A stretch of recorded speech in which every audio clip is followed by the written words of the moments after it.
For the last 5 years, I have shared so much of my personal life online. But if you ask me like what I am, like what I do in my professional life, while I make the majority of my personal income from being a content creator, I first and foremost identify as an entrepreneur, as a female founder. I'm currently the co-founder of August. We're a lifestyle period brand, but this is not the first company that I have started or worked on. And so in this video, I thought I would share like a little bit of the background on my last 12 years of working as an entrepreneur and the different ventures that I worked on. Taking it back to where it all started, I founded a nonprofit when I was 16 called Period. It's still going and growing under new leadership, but I had learned about the issue of period poverty directly from homeless women in my community. I heard their stories of using things like toilet paper, socks, brown paper grocery bags, cardboard to take care of their periods, and just became like absolutely obsessed with the issue. I think it was a really big privilege check for me as a teenager, where it was like, no matter what my family was going through and how conscious I was of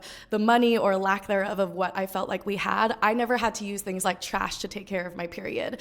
And basically like the obsession took over. I would stay up at night trying to research more about the issue. I learned that at the time, 40 states in the US had the tampon tax, which is a sales tax on period products, considering them luxury items, non-essential goods. Meanwhile, products like Rogaine, Viagra, literally for like penile dysfunction and hair growth, were considered more of medical necessities. At the same time, it was very apparent to me, the more I thought about period stigma, how much of it was around me. Like, you know, you're in middle school, you're hiding your tampon up your sleeve, people don't really say the word period, we're all using nicknames like time of the month or Shark Week. Like, I just became absolutely obsessed with the issue. And so I think that the idea of what I had was not unique. Like, my idea was literally just copying what we did in middle and high school, where it was like, people need cans of food, we collect them in drives, we distribute them through shelters. That's exactly what we did with the organization. It was just going through my school and then going to other schools in the area and saying, we encourage you to host a period product drive because people need period products, and we'll create a network of donations. So basically creating this like spider web effect of collecting period products, packaging them into little hygiene kits, and then distributing them through shelters. We were kind of in like the right place at the right time of like youth activism becoming this really, really big thing people were excited about.